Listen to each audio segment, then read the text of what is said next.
ይስጥልን። ሰላም በኢትዮጵያና በመላው ዓለም ላላችሁ የተከበራችሁ ተመልካቾቻችን፣ ከቀዳሚ መረጃ የዕለቱን ለእናንተ የመረጥነው መረጃ ይዘን ቀርበናል። አብራችሁን ቆዩ። በመጪው ግንቦት 24 ለሚካሄደው ጠቅላላ ምርጫ በደቡብ ኢትዮጵያ ክልል የሚገኙ ተፎካካሪ ፓርቲዎች የቅድመ ምርጫ ተግባራትን እያከናወኑ ይገኛሉ። ከፓርቲዎች አንዱ የኢትዮጵያ ዜጎች ለማህበራዊ ፍትህ ፓርቲ ኢዜማ በክልሉ ኮሬ ዞን እንቅስቃሴ እያደረገ እንደሚገኝ የፓርቲው እጩና በኢዜማ ፓርቲ የአማሮ ኬሌ ምርጫ ክልል ህዝብን በመወከል የህዝብ እንደራሴዎች ምክር ቤት አባል ዶክተር አወቀ ሐምዛዬ ገልጸዋል። ፓርቲው በስድስተኛው ዙር ጠቅላላ ምርጫ ለክልልና ለህዝብ ተወካዮች ምክር ቤት ባሸነፈባቸው ኮሬ ዞን እጩዎችንና የመወዳደሪያ ማኒፌስቶውን እያስተዋወቀ እንደሚገኝ ነው ዶክተር አወቀ የተናገሩት። የኢትዮጵያ ዜጎች ለማህበራዊ ፍትህ ፓርቲ ኢዜማ እንደ አጠቃላይ የፓርቲ ማኒፌስቶ 10 ነጥቦች ላይ ትኩረት መስጠቱን ዶክተር አወቀ ተናግረዋል።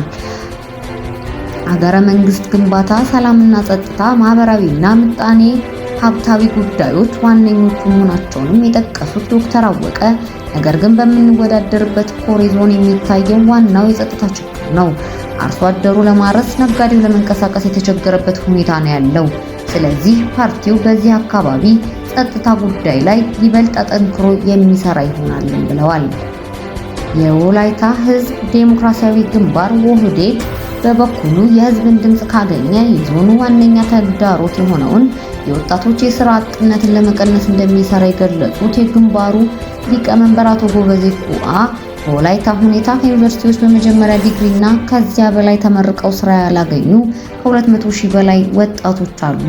ይህ ከፍተኛ የስራ አጥ ወጣት ወደ ስራ በማስገባት ቁጥሩን ለመቀነስ የሚያስችል ስራ እንሰራለን ወይንም እንዲሰራ ግፊት እናደርጋለንም ብለዋል።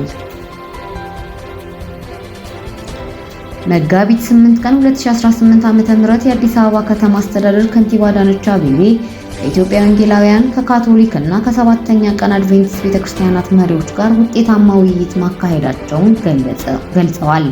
ከንቲባዋ በማህበራዊ ትስስር ገጻቸው ባሰፈሩት መልእክት እነዚህ የሃይማኖት ተቋማት በታሪክም ሆነ ባለፉት የለውጥ ዓመታት ለሀገርና ለከተማዋ እድገት ያበረከቱት አስተዋጽኦ ከፍተኛ መሆኑን ገልጸዋል።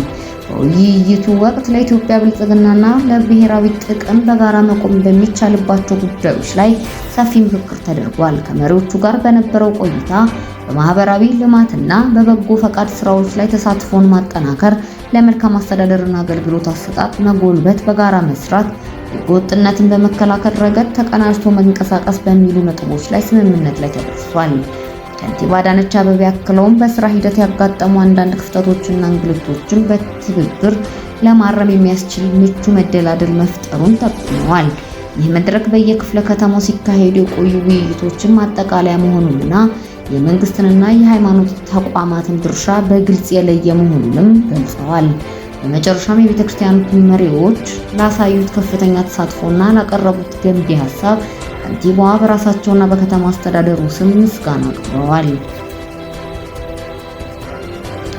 በደረቀ አሳ ውስጥ ተደብቆ ሊያልፍ የነበረው አደገኛው የኮኬን እጽ በቦሌ ኤርፖርት ተያዘ።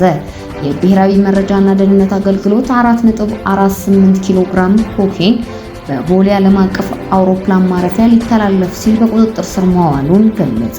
መነሻውን ናይጄሪያ ሌጎስ መዳረሻውን ህንድ ባደረገ ተጠርጣሪ ሻንጣ ውስጥ በደረቅ አሳ ውስጥ ተደብቆ ሊያልፍ የነበረ 4.48 ኪሎ ግራም ኮኬን የብሔራዊ መረጃና ደህንነት አገልግሎት የአቪዬሽን ሴኩሪቲ ሰራተኞች ባደረጉት ጥብቅ ክትትል ፍተሻ በቁጥጥር ስር መዋሉን ተመላክቷል።